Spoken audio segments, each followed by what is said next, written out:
ओम श्री गणेशाय नमः। मित्रों, आज इस वीडियो के माध्यम से हम बात करेंगे। ये प्रसंग हमने योग वशिष्ठ से लिया है और वशिष्ठ जी ने जो शिक्षा श्री रामचंद्र जी को दी थी उसी के बारे में जानकारी इस वीडियो के माध्यम से हम मित्रों साझा कर रहे हैं। और आज का प्रसंग होगा पुरुषार्थ की प्रबलता बताते हुए दैव के स्वरूप का विवेचन तथा शुभ वासना से युक्त होकर सत्कर्म करने की प्रेरणा। वशिष्ठ जी कहते हैं श्री राम जी से, बताओ तो सही, इस लोक में जो सूरवीर पराक्रमी बुद्धिमान और पंडित हैं वे किस दैव की प्रतीक्षा करते हैं। इन महामुनि विश्वामित्र जी ने दैव को दूसरे ही त्याग कर पौरुष से ही ब्रह्मत्व प्राप्त किया है और किसी साधन से नहीं। हमने तथा दूसरे पुरुषों ने जो इस समय मुनि पदवी को प्राप्त हैं, चिरकाल तक किए गए पौरुष से ही आकाश में विचरण करने की शक्ति प्राप्त की है। हिरण्यकश्यप आदि दानवेंद्रों ने पुरुषोचित प्रयत्न से ही देव समुदाय को दूर भगाकर त्रिलोकी का साम्राज्य प्राप्त किया था। फिर इंद्र आदि देवसुरों ने पुरुषोचित प्रयत्न से ही शत्रु सेना को छिन्न भिन्न एवं जर्जर करके दानवों से बलपूर्वक इस विशाल जगत का राज छीन लिया था।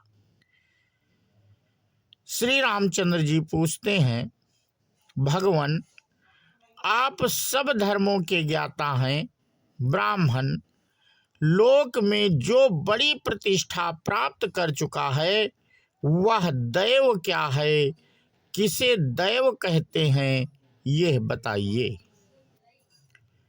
तो वशिष्ठ जी कहते हैं, रघुनंदन अवश्यंभावी फल से सुशोभित होने वाले पुरुषार्थ के द्वारा प्राप्त हुए फल का जो शुभ और अशुभ भोग है उसी को दैव शब्द से कहा जाता है।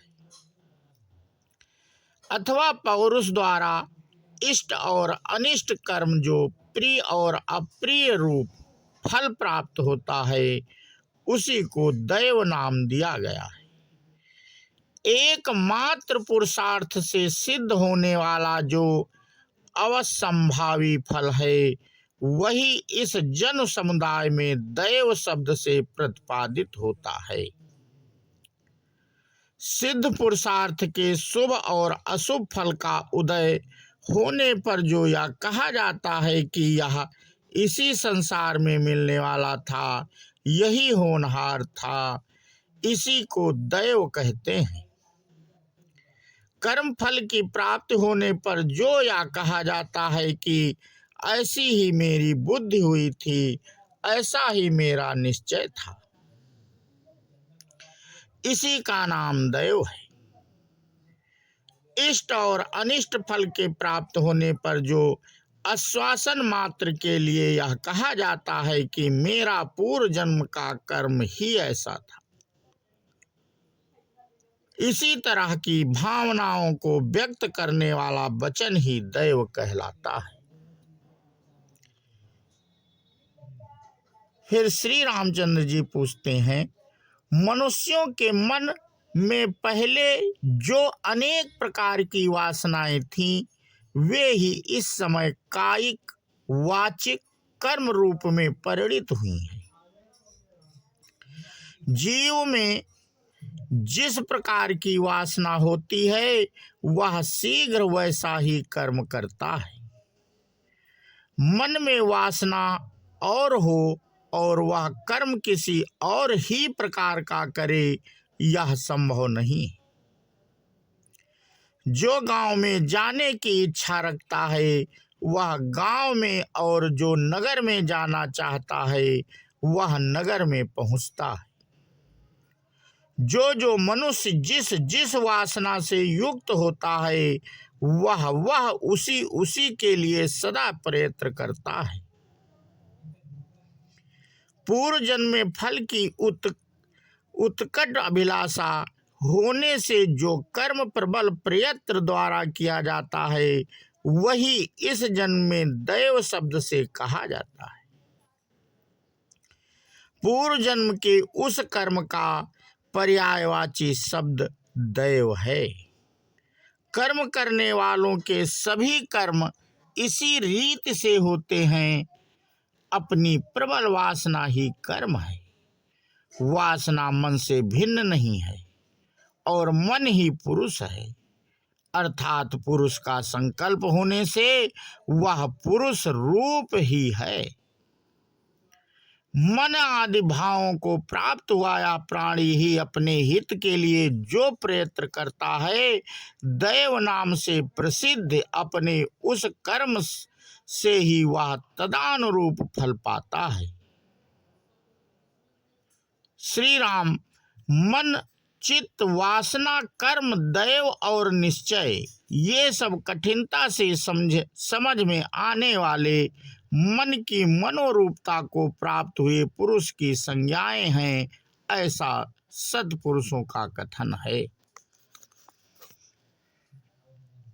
इस प्रकार पूर्वोत्तर संज्ञाएं धारण करने वाला पुरुष अपनी सदृढ़ वासना के द्वारा प्रतिदिन जैसा प्रयत्न करता है उसी के अनुसार ही उसे पर्याप्त फल मिलता है।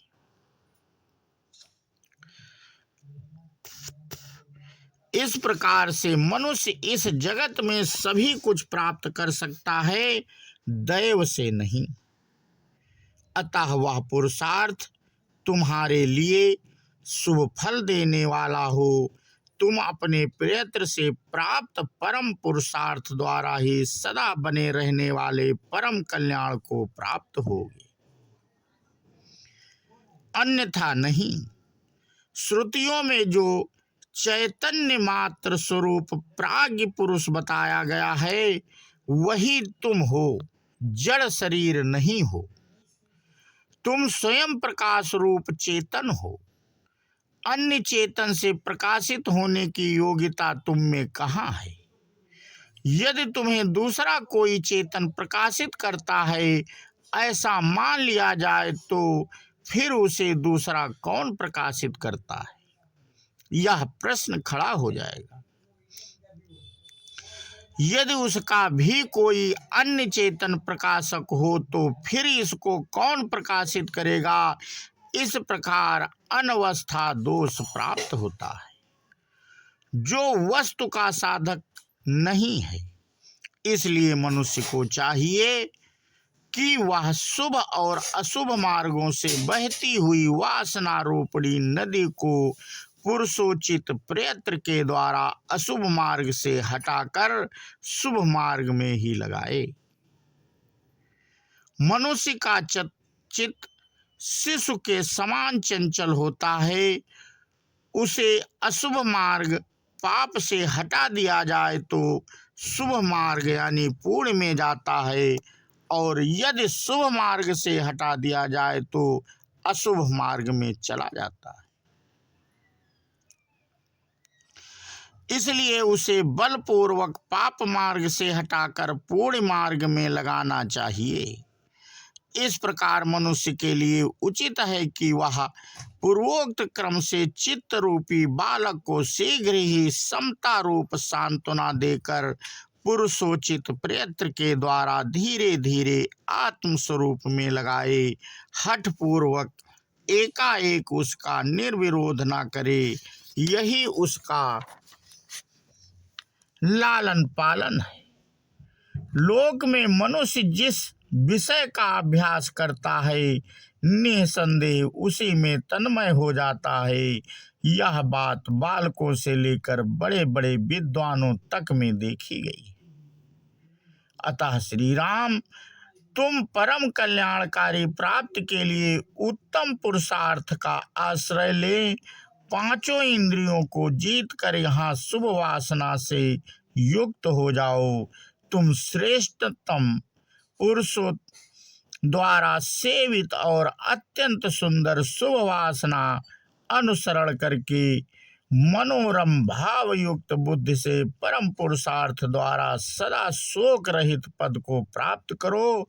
तत्पश्चात उस शुभ वासना का भी परित्याग करके पर ब्रह्मा परमात्मा में भली भांति स्थित हो जाओ। तो मित्रों, आज का प्रसंग हम यहीं पे समाप्त करते हैं और इसके आगे की कथा हम अपने अगले वीडियो के माध्यम से साझा करेंगे। बोलो सियावर रामचंद्र की जय, हनुमान जी की जय। जय हिंद, जय भारत, वंदे मातरम।